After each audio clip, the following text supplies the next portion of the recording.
This program is for educational purposes only. The content is not intended to diagnose, treat, cure, or prevent any diseases, nor is it intended to take the place of your primary care physician. Statements in this program have not been evaluated by the FDA. As an empowered individual, you do have options available. We're honored to continue and share the teachings of the founding father of science of epigenetics, Dr. Joel Wallach.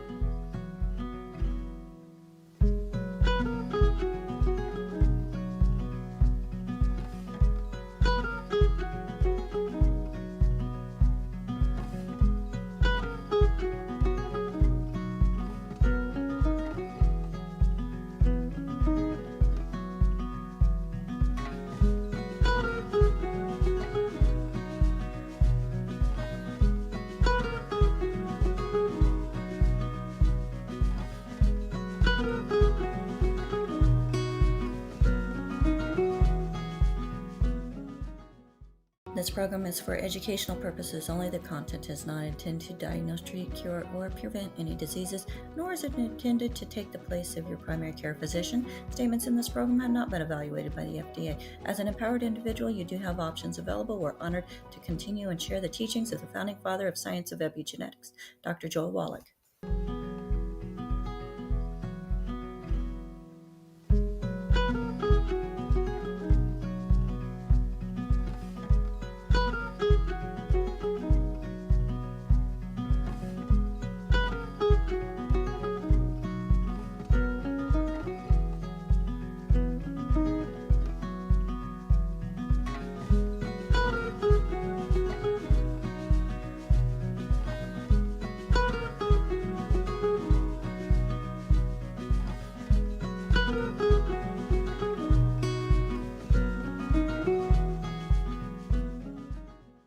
This program is for educational purposes only. The content is not intended to diagnose, treat, cure, or prevent any diseases, nor is it intended to take the place of your primary care physician. Statements in this program have not been evaluated by the FDA. As an empowered individual, you do have options available. We're honored to continue and share the teachings of the founding father of science of epigenetics, Dr. Joel Wallach.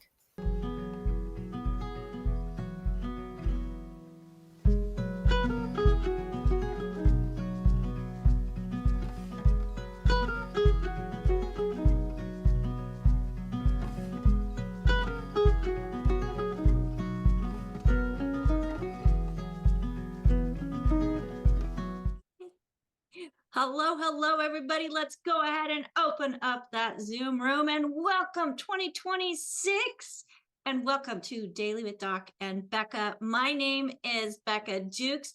We are excited to have you here with us investing in yourself. Well, when you invest time, time is worth money. So we want to make sure that we give you actual information that you can use in your life to help yourself have the best health possible.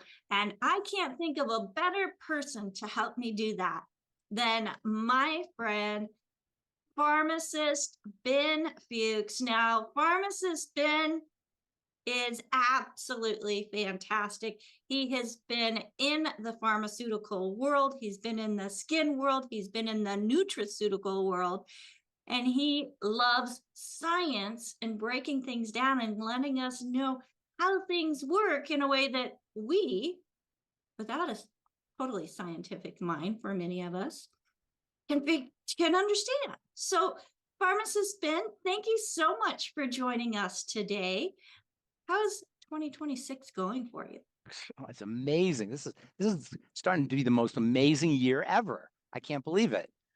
I think it's crazy. I mean, I know it's only the second day, but I think this is going to be an absolutely spectacular year. And you cracked me up when you said science. There used to be a show called Dr. Science. You ever hear about this?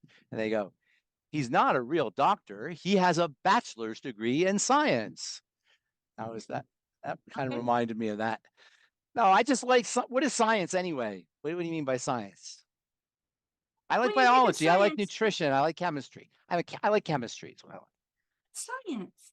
Yeah, it's a type of science, but everything's kind of scientific. The scientific method is where you hypothesize, test, you get results, and then you feed it back in and do another hypothesis, and you test and feed it back in and do another hypothesis. That's the scientific method, as opposed to superstition, where you just have these vague Right. beliefs.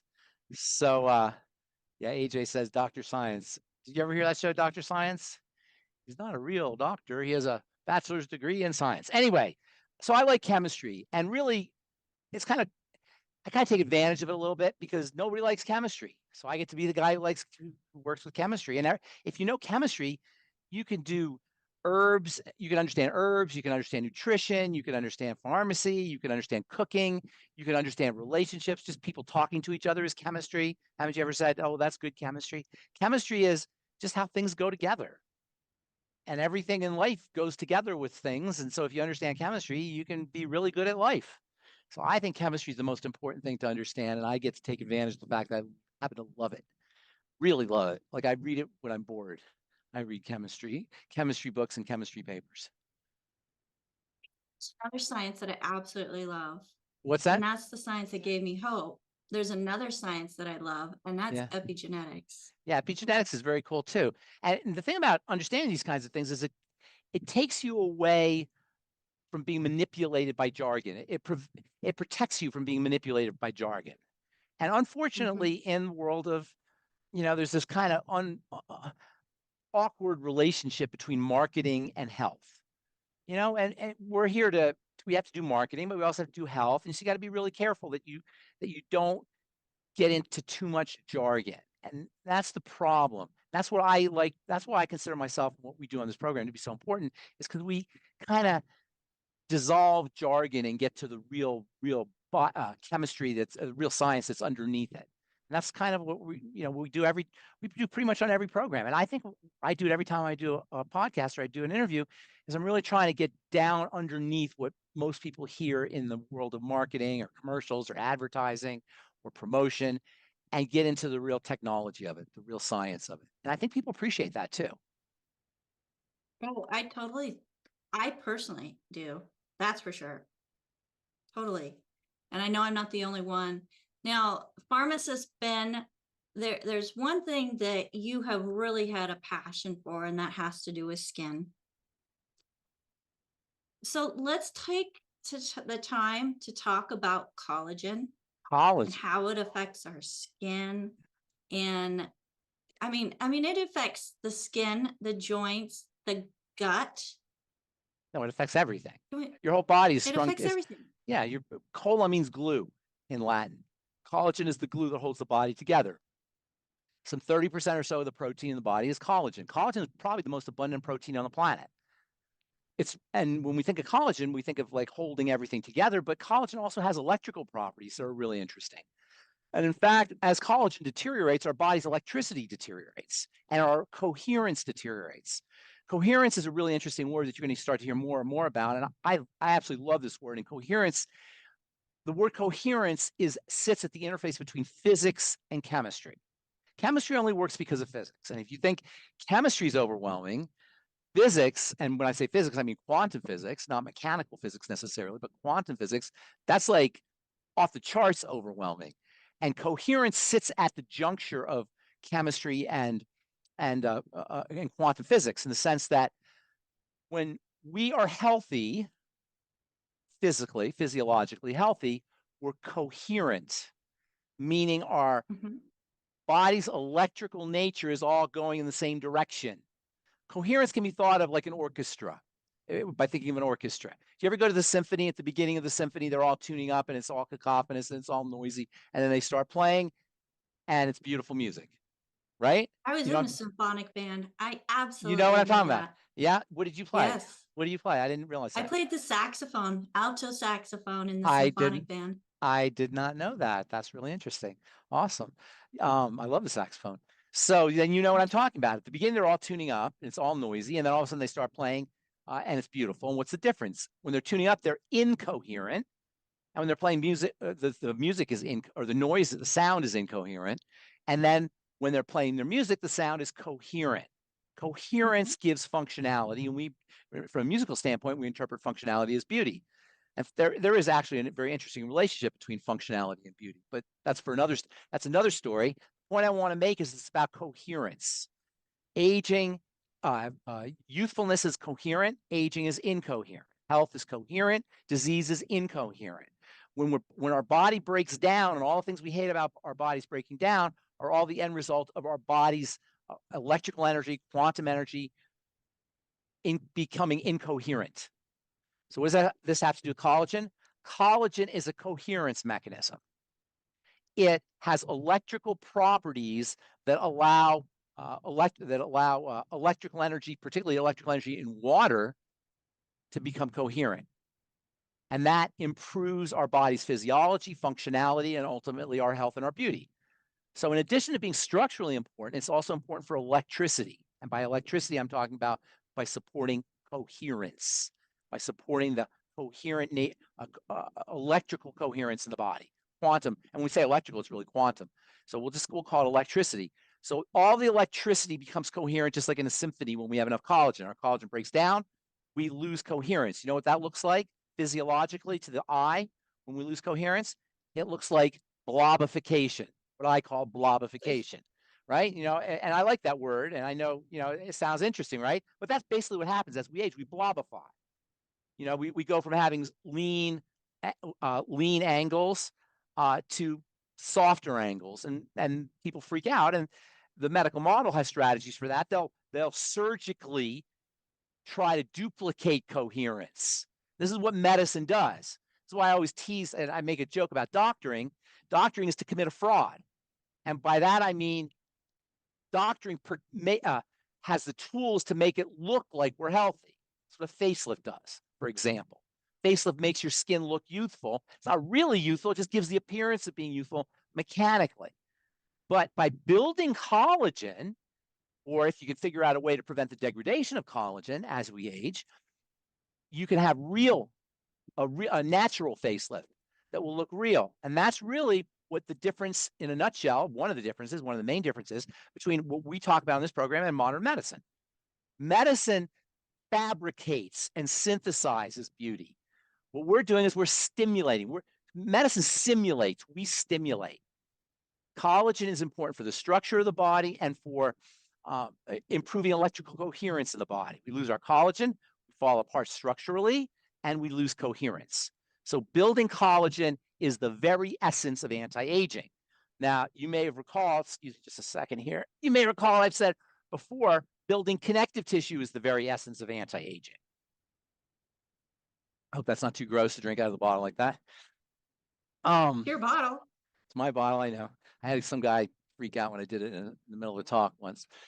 So I became self-conscious. Anyway, I've said before, the connective tissue is the very essence of building connective tissue is the very essence of anti-aging. And now I said building collagen is the very essence of anti-aging. So what's that distinction? How do you jibe those two ideas? Collagen is the main protein in connective tissue.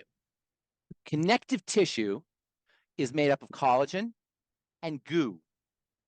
When I say goo, I'm talking about slime. I call it goo.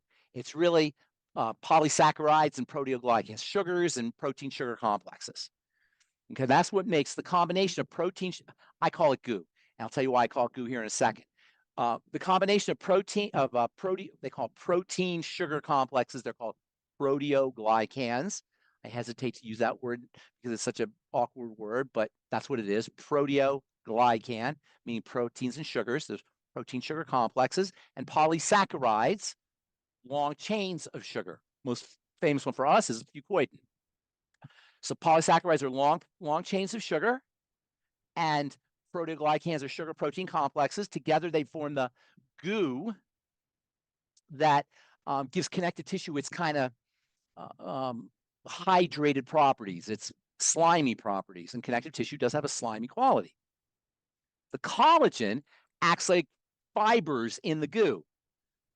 Now, I'm not a big construction guy or concrete guy, but as I understand it, concrete is made up of sometimes of steel with particles inside. Is that concrete or is that cement? I always get those mixed up. That's concrete. So concrete. And it has these, is that what they call rebar, I think, right? We got the rebar for structure. Okay, rebar for structure, right? And the combination of the rebar plus the particles in the concrete give the concrete a certain flexibility and hardness. You want to say something?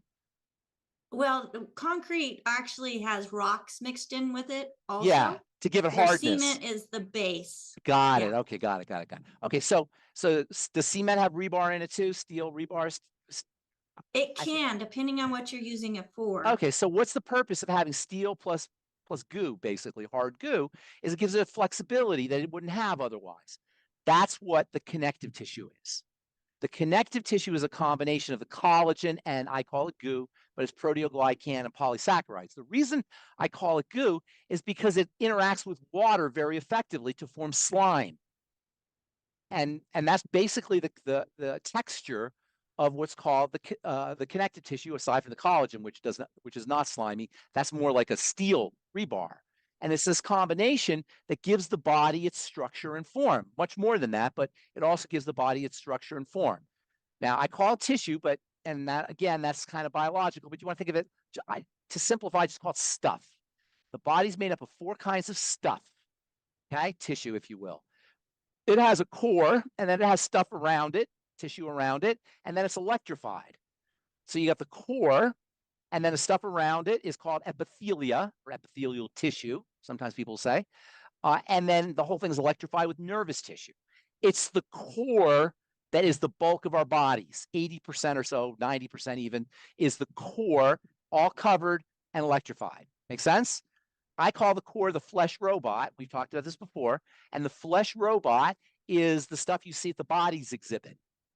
If you go to the museum, you know what I'm talking about, the bodies exhibit, where they show you what the body looks like without skin and without neurology, without nervous tissue. It's the core, the flesh robot. That's most of our bodies. That flesh robot, in turn, is made up of 2 other types of stuff. And those 2 types of stuff are wound together so they're intimately connected with each other. And those 2 types of stuff are called muscle tissue and connective tissue. And those are the 4 types of stuff. You get the flesh robot made of muscle tissue and connective tissue, and you've got the whole flesh robot coated with epithelial tissue and electrified with nervous tissue. And those are the 4 types of tissue, the 4 types of stuff. Everything in the body is one of those 4 types of stuff: connective tissue, muscle tissue, epithelial tissue, or and nervous tissue. Okay, so the middle part, the flesh robot's the key to everything. And the key to the flesh robot is the connective tissue. If you want to picture what the connective tissue looks like, how it's related to the muscle tissue, think of a cross section of the flesh robot. Here's the flesh robot, cut a cross section out, pull it out. That's a steak. A steak is the cow, or whatever the animal is, flesh robot sliced in a cross section, and you can see the connective tissue and the muscle tissue interacting with integrated with each other in the steak, right?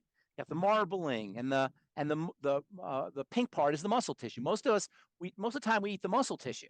As it turns out, the connective tissue's got just as much, if not even more, health benefits than the muscle tissue for eating, and that's the stuff we throw out. Now, if you're a chef or a cook, you know that the muscle tissue actually, or the connective tissue actually gives the muscle tissue flavor, because there's fat, and fat is a type of connective tissue, by the way. And so that flesh robot is the key to everything. And the key to the flesh robot is the connective tissue. Making sure you're strengthening, building the connective tissue and not doing things that degrade the connective tissue is the key to everything. Now, when we talk about the connective tissue, most of us, we think of the structure. And we just talked about how the connective tissue also electrifies and provides coherence. But the connective tissue does something else. And when I say connective tissue, I'm talking about the collagen and the goo. They're basically together.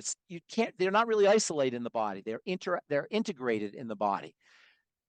The key to the possibly, I don't want to say the most important, but one of the most important things that the connective tissue does is it feeds all of the cells. It functions like a womb. In fact, the connective tissue is sometimes called the connective tissue matrix. Matrix means womb.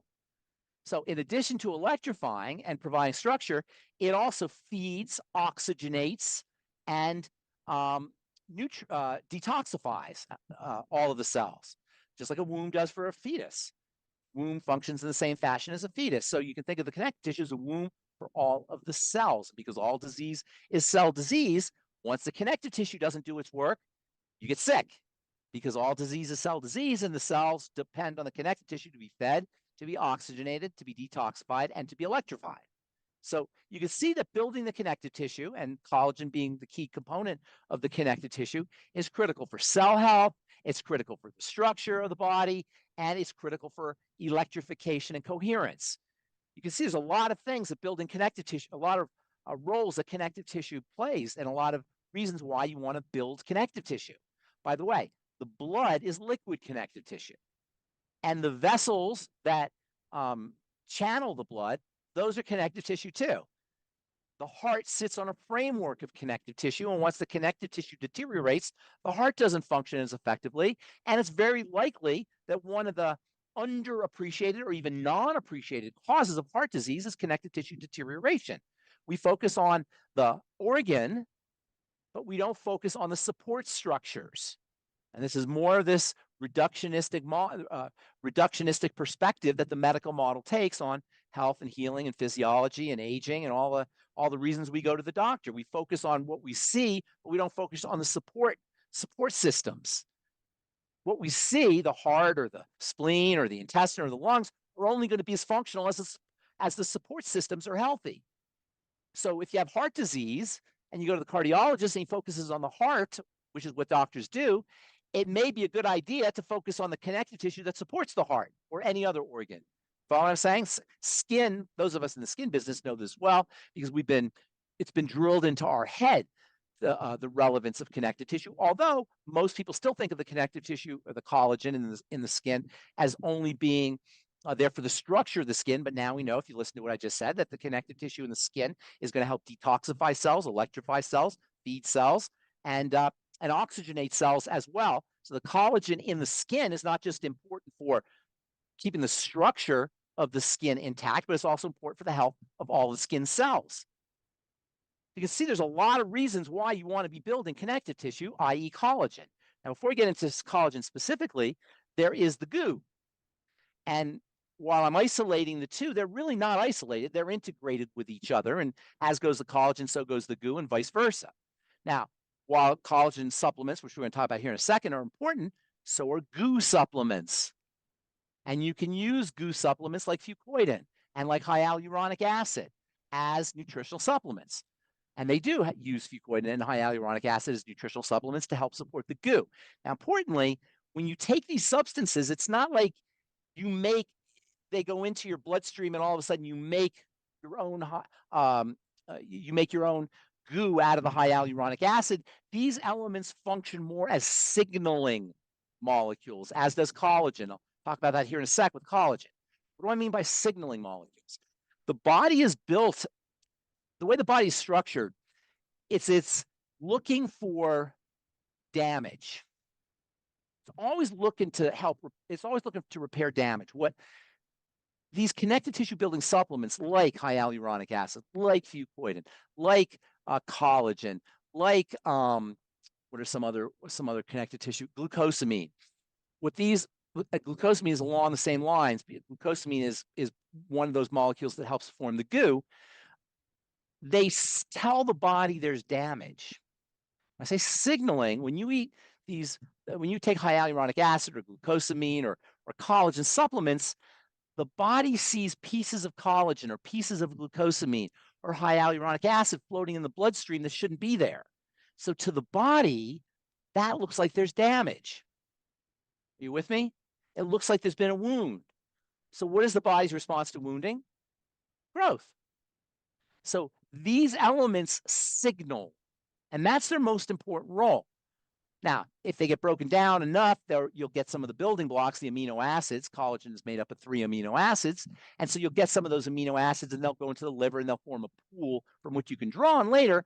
But for the most part, the reason these connective tissue building supplements are important, whether it's collagen or whether it's the proteoglycans or the polysaccharides that form the goo, is because they signal. They tell the body it's time to grow. But that's just one element of this whole collagen building and connective tissue building chemistry. There's other things that have to happen. For example, the cells that make the collagen and the connective tissue, or in the goo, are called fibroblasts. The fibroblasts have to be healthy in order to be able to secrete the collagen. All disease is cell disease, remember. So if the fibroblasts aren't healthy because they're not getting their mighty 90 essential nutrients, you take all the collagen you want, the fibroblasts aren't going to be able to build the connective tissue.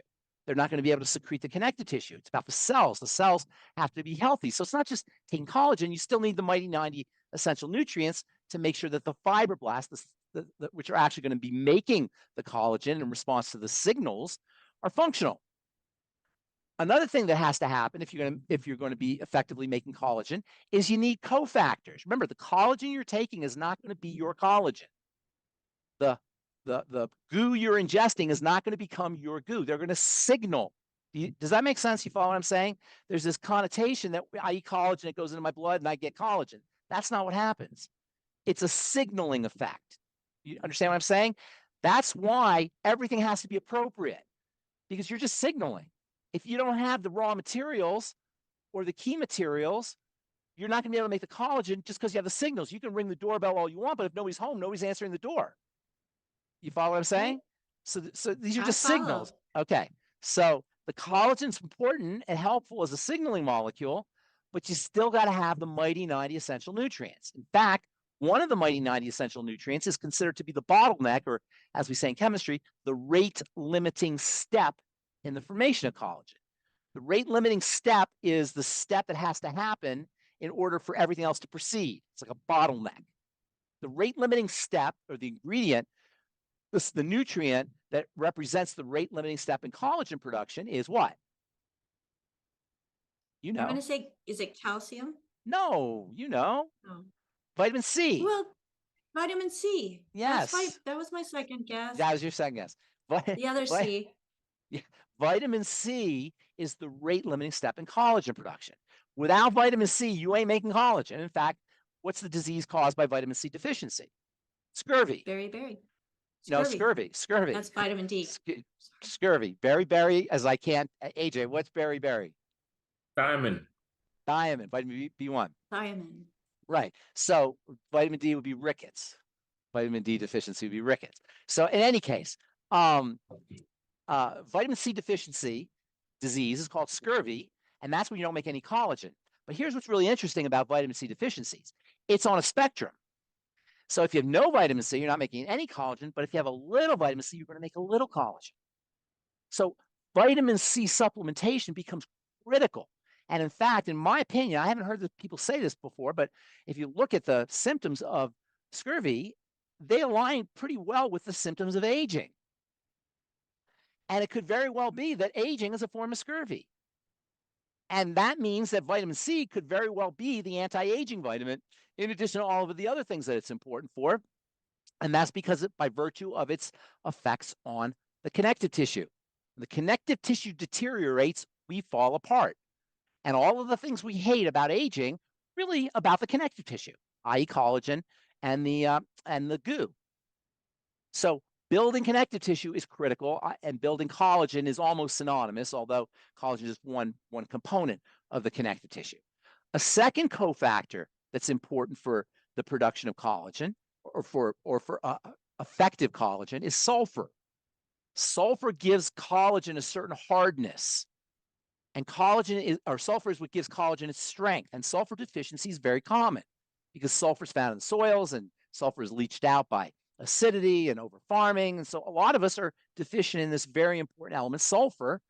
And you can take all the collagen peptides you want, signaling, but if you don't have the sulfur, you're not going to be able to strengthen your collagen.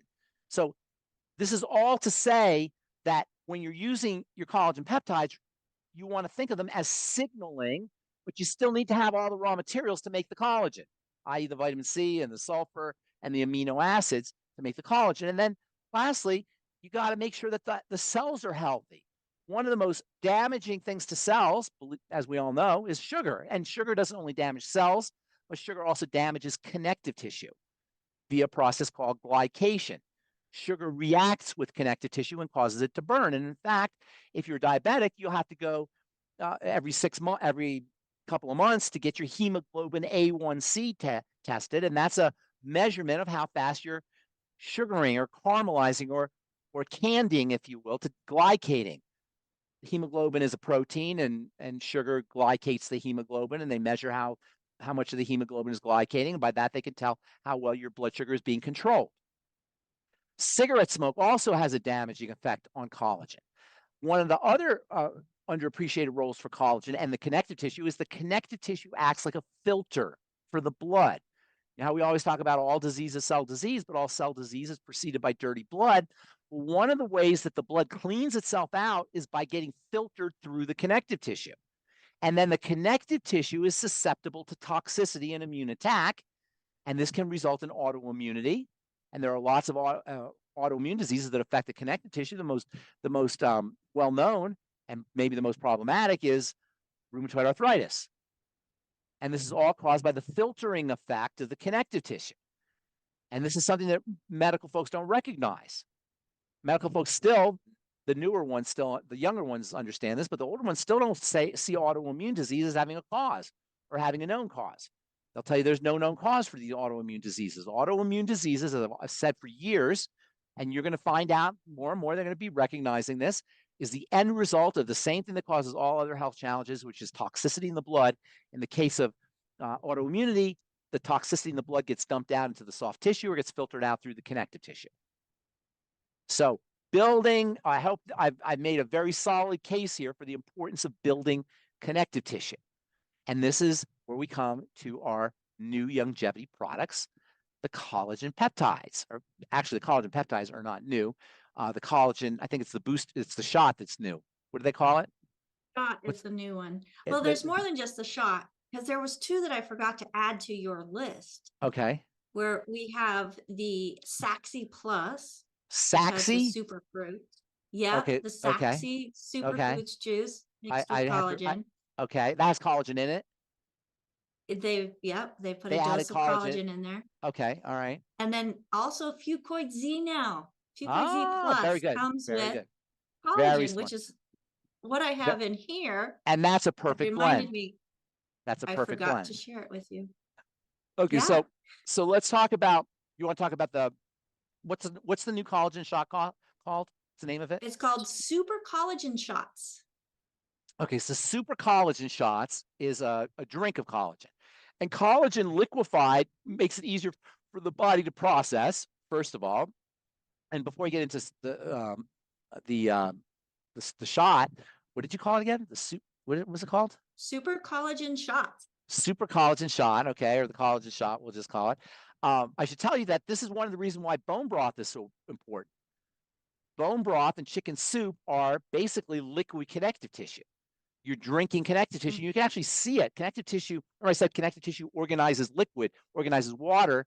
And when water is organized, it forms a certain structure. And you can actually see that structure in your chicken soup or in your bone broth.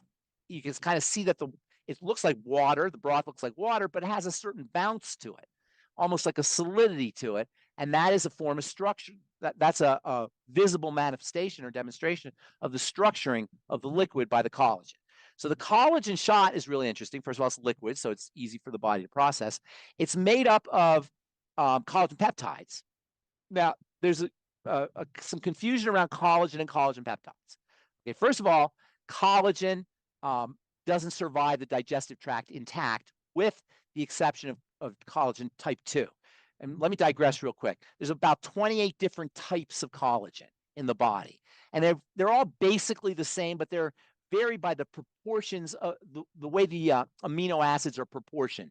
Specifically, actually, the peptides are proportioned. So real quick digression here. To simplify things, think of collagen like a long chain of beads, like a necklace, a bead necklace. And then each bead represents an amino acid. And then groups of amino acids or groups of beads are called peptides. Most of the time when we get collagen, we're getting collagen peptides, or sometimes you'll hear the term hydrolyzed collagen.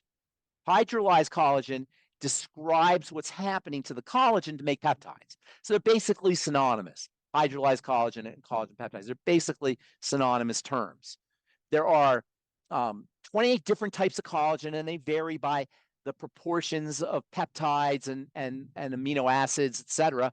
But they're all basically the same.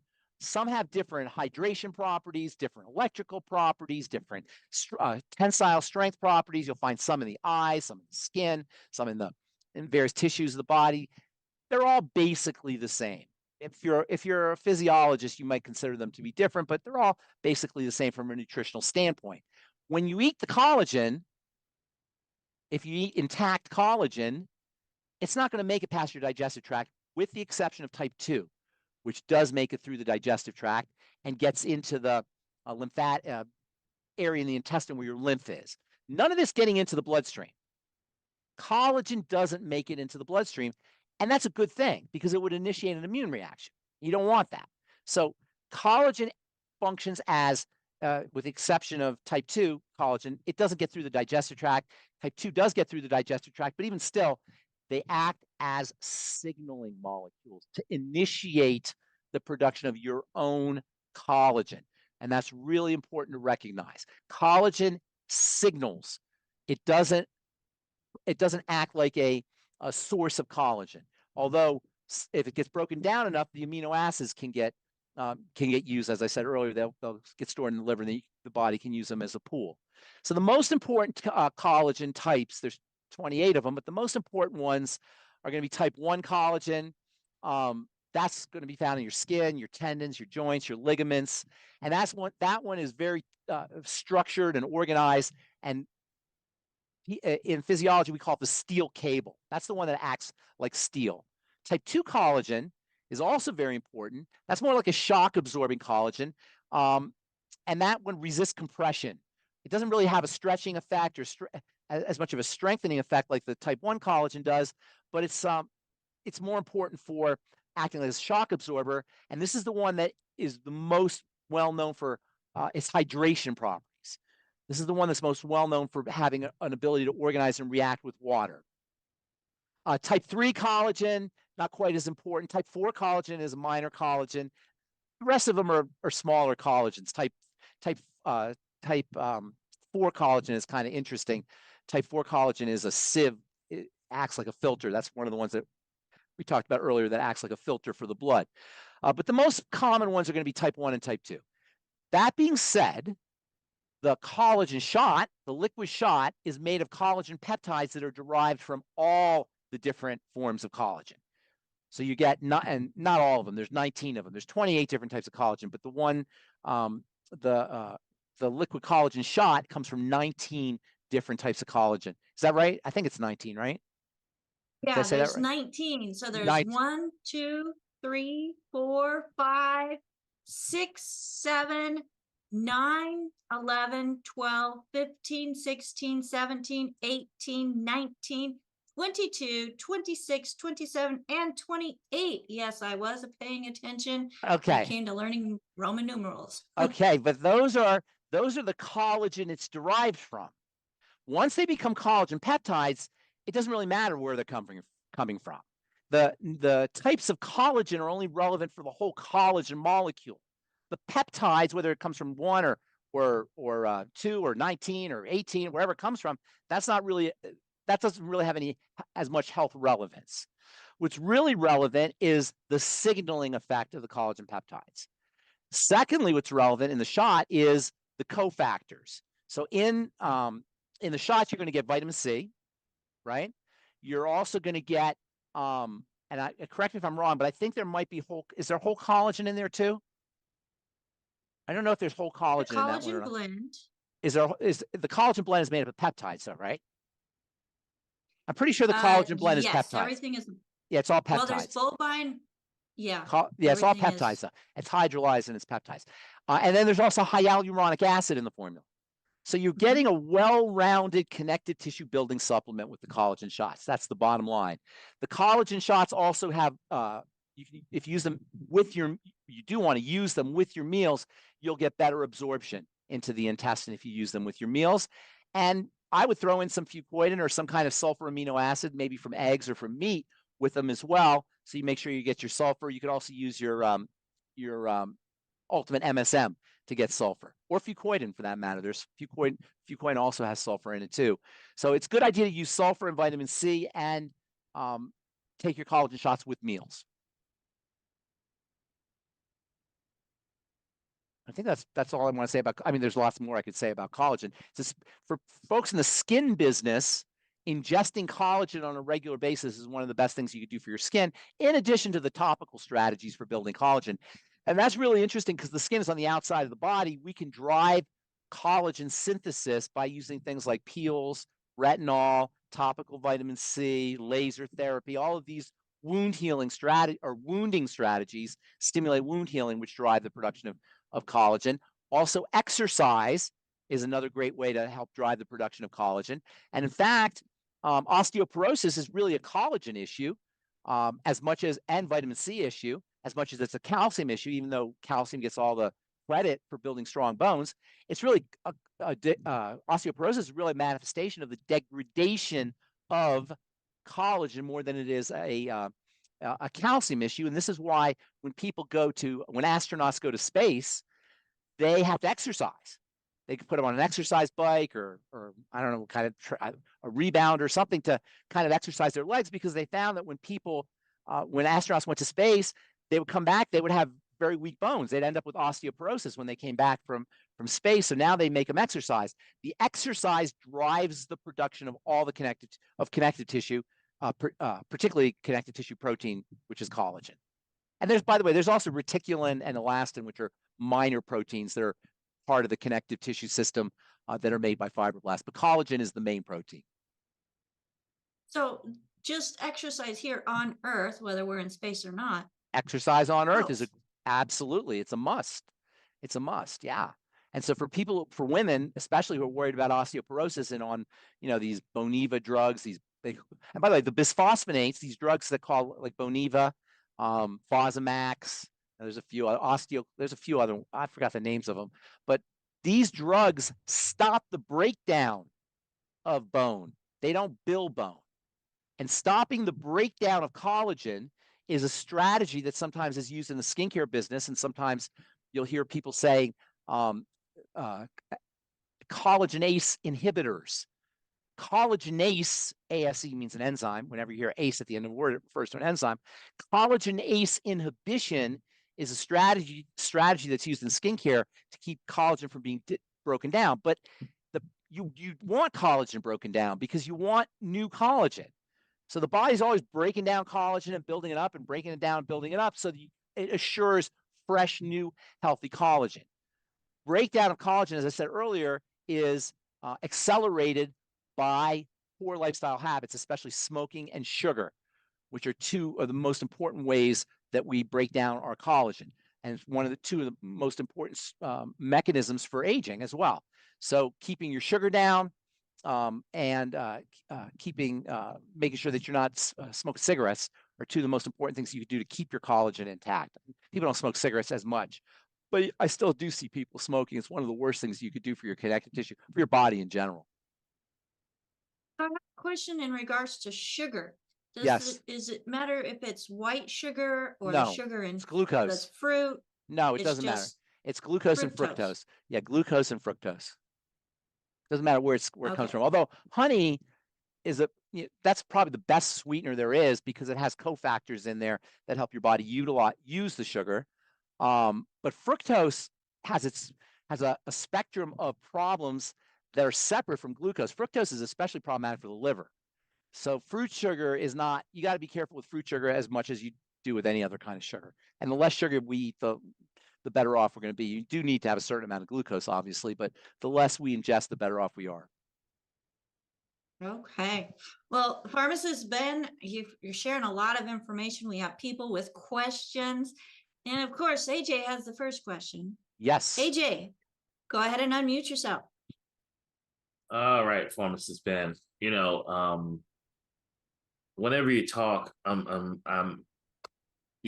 want to beat a dead horse, but this is like amazing how our bodies work. It is. It is amazing. Yeah.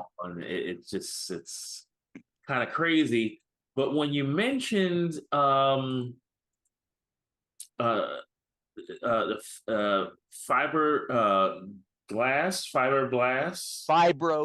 yeah. Fibroblast. When you mentioned the fibroblast, I went to Dr. Google and try Yeah. to say, how do I get more fibroblasts? Well, you don't need more fibroblasts. You want healthy fibroblasts. It's not a question of number of fibroblasts. What did they say? What did Dr. Google say? Dr. Google says to increase fibroblast production, you can use topical treatments like retinoids and peptides, ingest collagen peptides or vitamin C, or get treatments like microneedling. Yes. Okay, but that's like a circle, because I'm asking, how do I get something to help me build my collagen, and it's saying ingest collagen? Because of the signaling. Remember, collagen acts like a signal, like a doorbell. Okay. When you take collagen, it rings the doorbell basically that tells the fibroblast to make collagen. So you're ingesting collagen to signal to the fibroblast to make your own collagen. Okay, but I'm asking, how do I make healthier fibroblasts? And All it's the saying all the vitamin things you do. C and collagen. No. Vitamin C and collagen are important for turning the fibroblasts on. They're not for making the fibroblasts healthy. Mm. Do you understand that So distinction? we need the 90 to make the fibroblast. Bingo. All right. All disease is cell disease. And when I say disease, they include aging. Not really disease, obviously, but functionally, that's what happens when we age. Our bodies break down. So keeping the cells healthy is the key to everything. That's the first and foremost. That's why things like collagen peptides and growth factors and other peptides, they're all, and stem cells, sometimes now you're hearing about stem cells and stem cell conditioned media. All of that is secondary. This is really important because in the world of marketing, and I started off this talk by saying how marketing and health are kind of awkwardly related, and sometimes the interests of marketing are not necessarily interests of health. So in the world of marketing, we're always looking for new and latest and the greatest new ingredient and the newest herb from the rainforest and the newest formulation. But in health, it's all about the cells. And the cells have been around for 3.5 billion years. And in that 3.5 billion years, they have evolved a menu that they need in order to be functional, in order to be healthy, right? And that menu is fixed, and there's no stem cells on the menu. Collagen is not on the menu, and growth factors are not on the menu. What's the menu of a cell? What is the menu that provides the nutrients for a cell, that provides everything a cell needs? The mighty 90 essential nutrients. That's the menu. So the mighty 90 essential nutrients are the primary for everything. That's why they're so important. Nothing else will make the cell healthy. The doorbell is important. You got to ring the doorbell. That's the signaling. You understand what I'm saying? Doorbell, that's the signaling molecule. But if your house is burnt down or broken down, if it's an abandoned home, you can ring the doorbell all you want. Nothing's going to happen. You got to build the house first. Then you put the doorbell in. You build the house with the mighty 90 essential nutrients. The fibroblasts are cells like any other cells. They need vitamins, minerals, amino acids, and fatty acids like any other cell. And until you have all of that, and most of us don't, you're not going to be able to optimize or maximize the effects that you get from the signaling molecules. You follow? There's the signaling molecules, and then there's the raw materials. What do you think is more important? Raw materials. Raw materials. Okay. Yes. Pharmacist Ben. So this new product's got 10 grams per shot of this collagen blend. Yes. And it's got some C in here, 30 milligrams, and at a hyaluronic acid, it's got 10 milligrams. Now, how much collagen do I need to be ingesting on a daily basis? You don't need a lot because you're signaling. Remember, this isn't going in to make your body. This is just a doorbell. Okay, but so you only need a small amount. If I cut my arm, yeah, I'm gonna have more collagen in my blood signaling than than if I'm just walking around normally, right? So right, you need to have some, but it's not like you need the collagen as a raw material for building collagen. It's not like you need to have a depot of collagen to draw from to build your collagen. You just need to signal it, and then your body will go into the liver and pull out the glycine and and the proline and the valine and the vitamin C, and it'll pull everything together. All you're doing is signaling. You don't need a lot to do that. Milligrams is enough for signaling. Your body's made up, excuse me, if you weigh, say, 200 pounds and your protein is maybe, let's say your protein part of your body, for argument's sake, is 40% or so. So you have 80 pounds of protein in a 200-pound body, and then 30% of that is going to be collagen. You're talking about, 24 pounds of the stuff. You don't necessarily need that much collagen in order to build your collagen. Okay, You're why signaling. do I seemingly feel better if I take 2 scoops of this? Could be a lot of reasons. The peptides could be turned into amino acids. You may be using the amino acids. One of the amino acids that makes collagen is called glycine. Glycine is arguably the most important of all your amino acids. It's the simplest amino acid. It's involved in detoxification. It's involved in the health of the liver. It's involved in the building of connective tissue. So you may be getting more glycine. I don't know the answer to that, why you would feel better. But it's not because of the signaling. It could be the raw material. And there's other things in that collagen peptide formulation, isn't there? It's not just collagen peptides. There is, but I mean, You're getting vitamins in there too. You're getting vitamin. Which one were you talking about? I think you're getting vitamin A. You're probably getting vitamin C. You're probably getting calcium, right? No, not so much in this one. There's more of this fulvic powder, so I'm guessing those are some minerals in there. The fulvic powder is amazing stuff. Mm-hmm. Yeah, that's the fulvic powder. I use them in skincare. They're amazing. Fulvic powder is basically, we talked about this last week, I think. It's the stuff that is the old plants, when I say old, I mean millions, tens of millions of years old plants that have been compressed into these mines that are located in Utah and Colorado and New Mexico that have all kinds of phytonutrients in them and vitamins in addition to the minerals, and they're all water soluble, and they are electrified, and they improve coherence, the coherence of liquid. They're phenomenally important. And I didn't mention that, by the way.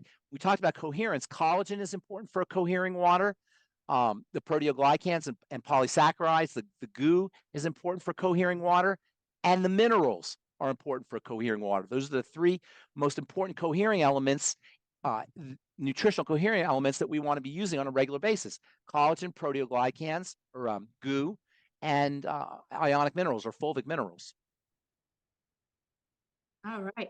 Well, we have 2 more questions before we end. So Monique says, I just ordered the collagen hair, skin, nails formula. How do the enzymes like bromelain and papain support collagen synthesis? They don't necessarily. Yeah, they don't necessarily support collagen synthesis, but they help you absorb collagen. Collagen being a protein, bromelain and papain and proteases in general help your body. They're enzymes that help the body utilize the proteins that you eat, the collagen that you eat.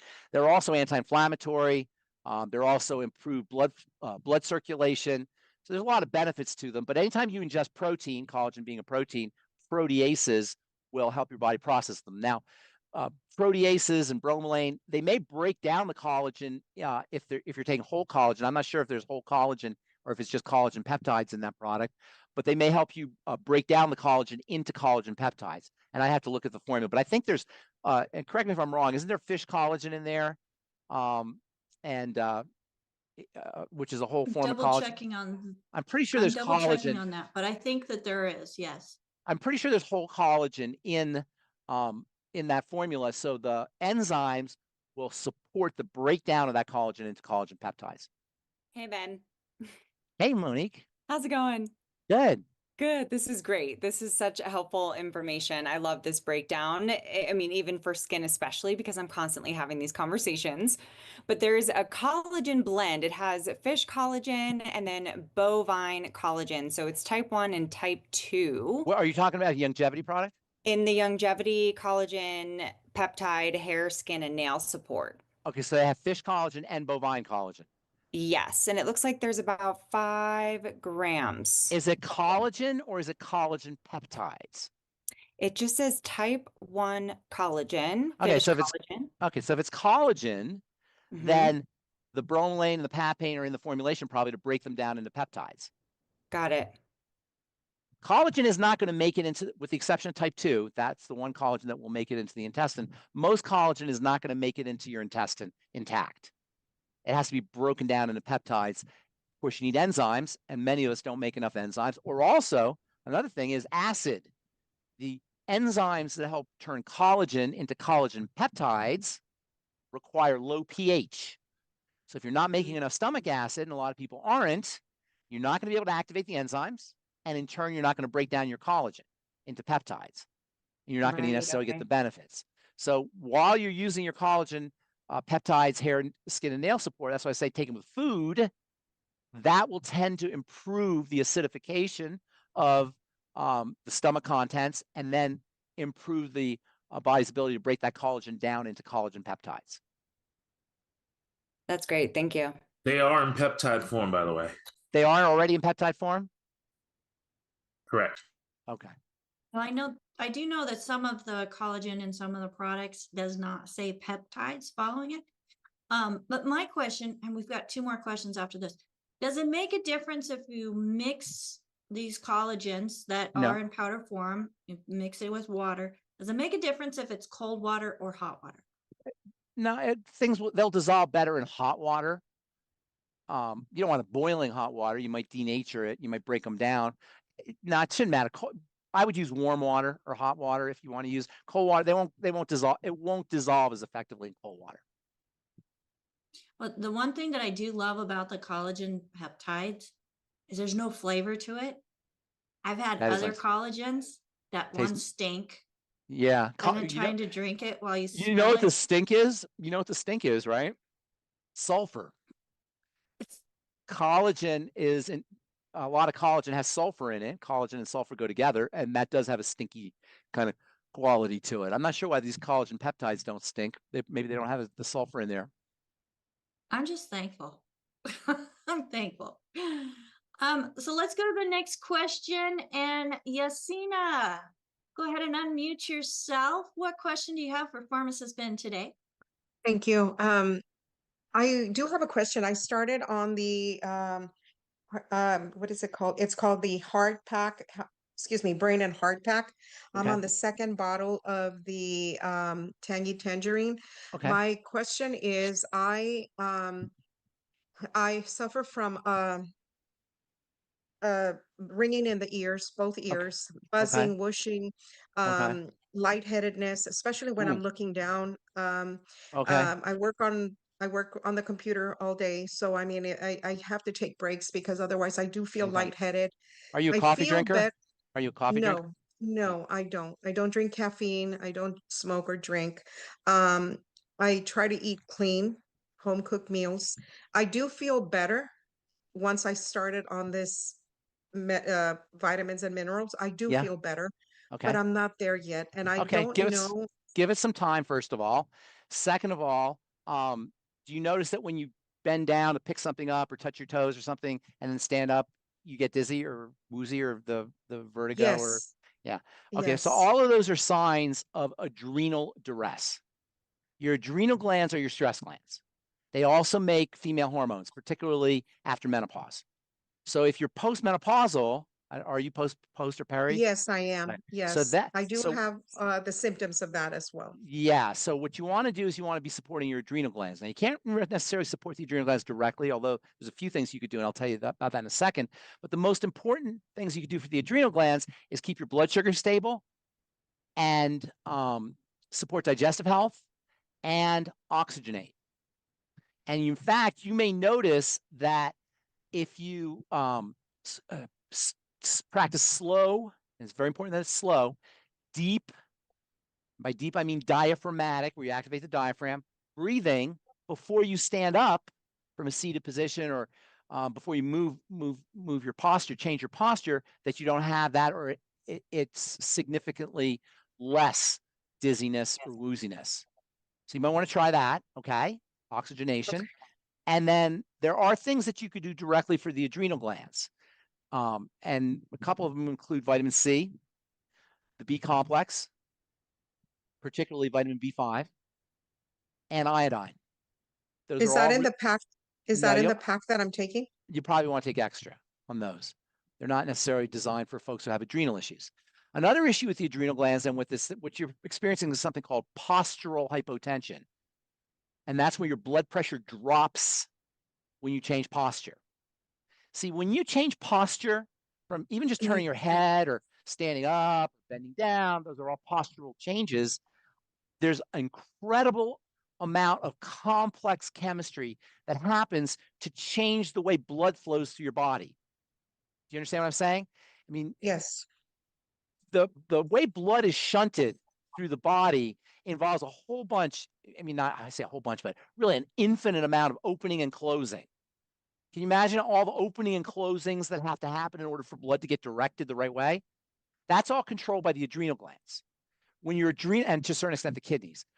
And by the way, adrenal means on top of the kidneys. There's a connection between the renal system and the adrenal system. They both are very important for blood. They're probably the two most important systems for blood pressure control.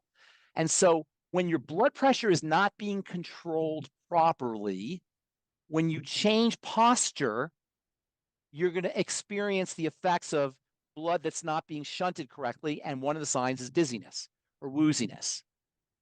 Make sense? You follow me? So it sounds to me like a combination of a circulatory problem and a adrenal problem. Now, post-menopause, the adrenal glands are going to bear a lot of the burden for steroid hormone synthesis because now you're not making them in your female reproductive system, you're making them in the adrenal glands. So that puts an added stress on the adrenal system. So it becomes really, really important post-menopause or perimenopause that you focus on adrenal health. And as I say, blood sugar and digestion are probably the two most important things you could do for the adrenal glands. Oxygenation is very important for the adrenal glands. There are nutrients that are important for the adrenal glands. And then lastly, but maybe as important as everything else, is the adrenal glands or your stress glands. And there's a very important relationship between mental stress, psychological stress, and physiologic stress.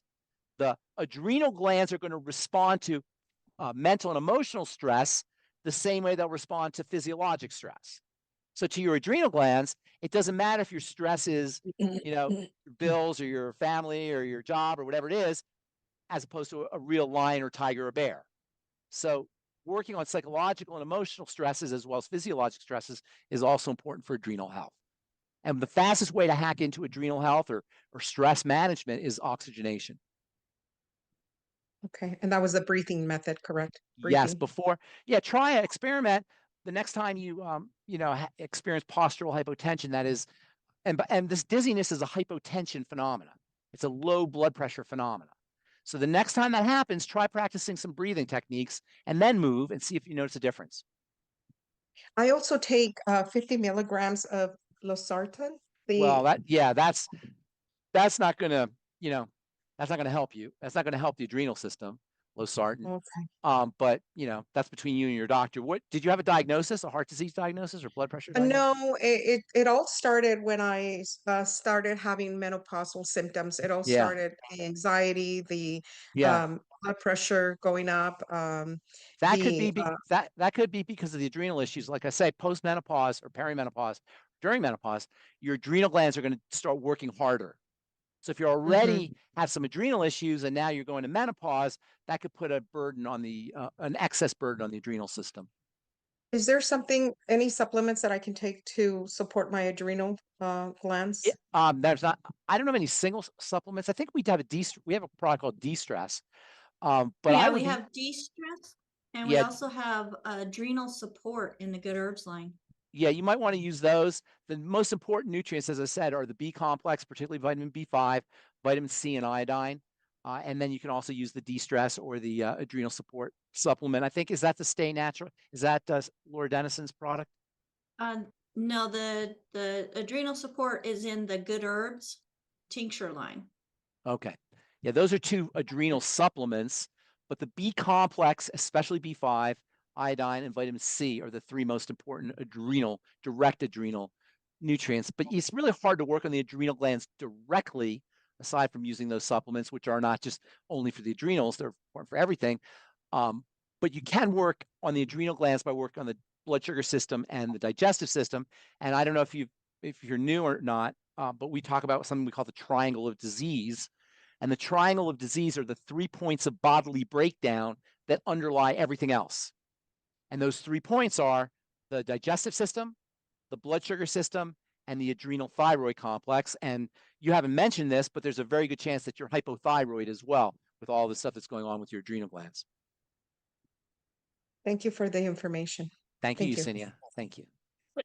Yes, and everybody, you can go to triangleofdisease.com and find more information out about the whole 3 points when it comes to the triangle of disease. So thank you so much for that, Pharmacist Ben. And as we have the co-hosts come on the screen with us today, one final question, and it's coming from Barbara. She says, so it seems it doesn't do any good to take extra collagen peptides. Is that correct? And this is a Wait, what do you great mean by question extra? because What I is mean, extra? I don't know what extra means. well, I'm putting collagen peptides in my coffee because I loved the collagen in there. I'm drinking it with my FucoidZ. Just adding extra things. I would take Like if more rather. I people- don't know what you mean by extra, but I would take more rather than less if I had a choice, Okay. you know. But I don't know what extra Beautiful. means. Yeah, I don't know exactly what qualifies as extra, but as an insurance policy, it's better to have more than less. Got it. Good. I love taking more. So it all tastes great and I feel good taking it. And AJ, do you have one more question? I kind of think you shortchanged Yesenia a bit How so? because you didn't really tell her that she's got leaky gut and dirty blood. Well, I say it all the time. I get sick of saying the same thing, but Yeah, yes. but she's clearly a newer person. All right. Yes. Leaky gut. Well, you should say it, leaky gut and dirty blood. Yeah. So, I know we say it all the time, and I always feel sometimes I She feel can call us, but I mean, call us. she's got a. The whole blood thing is very important because all disease is cell disease, and all cell disease begins with dirty blood. So cleaning the blood is very important. That's where glycation and sugar come in. Sugar is a blood toxin, so to speak. You need some. It's hard to say it's a toxin because you need some, but it can have negative effects. It can thicken the blood. It can be inflammatory for the blood. And of course, toxicity that enters in through a leaky gut can also be create thickening of the blood. So it's this hypercoagulable blood that impedes circulation that is behind all of these health challenges. And yes, you're right. I didn't go into the details of it, but it is a leaky gut and sugar phenomena. Yes, that's true. Did you mean to embarrass me? Is that what you're talking about? Is that what I hope you're not embarrassed because I actually have some pictures I drummed up. Okay. Do you have them up? You have them up now? No, I don't. Okay. So put them on next. Put them on Monday when we talk Monday. We're doing Monday. You look real muscular in one of them. I do. Is it AI muscles? We'll find out Monday. Were we on 9 or 10 on Monday? Do you know? 9. Okay. Okay. All right, everybody. Thank you, Monique. I'll see you in half an hour. All right. Will do. Right. Thank you. Okay. Bye, everybody. Thank you, everybody, for being here with us on Daily with Doc and Becca, and especially thank you to Pharmacist Ben Fuchs for taking time out of his busy schedule. And I am super thankful for my co-hosts as they take time from their families and their schedules to help us put this program together for you. So thank you so much, AJ. Excuse me. Thank you, AJ, for helping us get all the streams set up and ready to go. Albert, thank you for letting people in, monitoring the chat. Just greatly appreciate each and every one of you as we are working on a skeleton crew today. And Monique, thank you so much for being part of our co-host team as well. Folks, if somebody referred you to this program, they are your #1 contact. Get back with them if you have any questions or want to get any of the products that are mentioned on this program. Chances are they are part of the longevity family as a distributor or a health coach or even a certified holistic health coach. And they cared enough about you to share this program with you. So show them gratitude. I think 2026 would be a year of gratitude all the way around. where we need to not overlook the power of saying thank you and getting back with people and even showing our gratitude towards people in more than just words when they have helped us by taking time, because time is money. But anyways, thank you so much, everybody. I am really looking forward to 2026. We're also going to be having some guests that we have not had on the show before, and also some ones that we had last year becoming more regular, which I'm super excited about. You know, this program is a resource for an amazing community, and I just want to do a shout out to that community as you are taking time to learn more about how the body works and also what we can do nutritionally to support the body. So if you have even a little bit of interest in helping yourself, your family, your community, there is a place for you in this family. Again, get back with the person that shared this program with you. And if there's no one to thank, you found us on your own, you're not already involved in the longevity family, by taking products or working with somebody, we do have a call team standing by at 855-949-3377. Again, 855-949-3377. This program is sponsored by dailywithdoc.com, where you can find more information, including links to our previous programming. And don't forget to sign up for our newsletter so you don't miss a show, and you can get more information delivered right to your inbox. So until next time, my name is Becca Dukes, and as a certified holistic health coach, certified naturopathic practitioner, and also the Director of Student Services for the Institute of Holistic Health. Have a fantastic day. And if you want more information about becoming a certified holistic health coach, go to coach.dailywithdoc.com. Again, that's coach.dailywithdoc.com. Until next time, bye for now.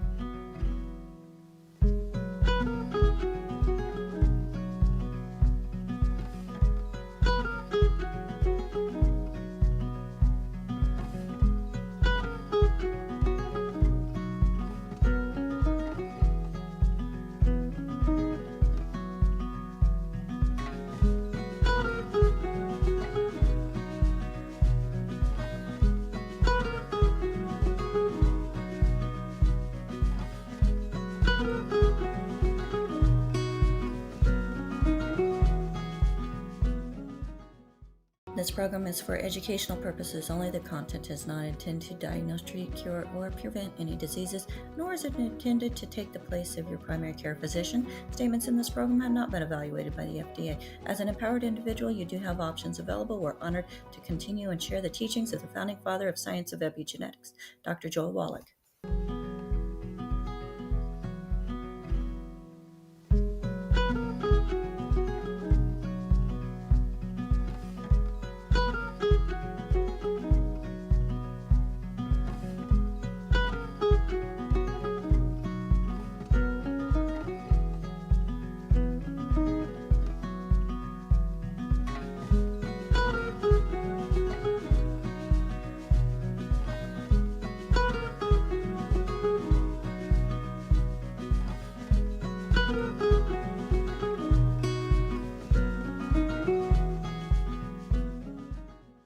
This program is for educational purposes only. The content is not intended to diagnose, treat, cure, or prevent any diseases, nor is it intended to take the place of your primary care physician. Statements in this program have not been evaluated by the FDA. As an empowered individual, you do have options available. We're honored to continue and share the teachings of the founding father of science of epigenetics, Dr. Joel Wallach.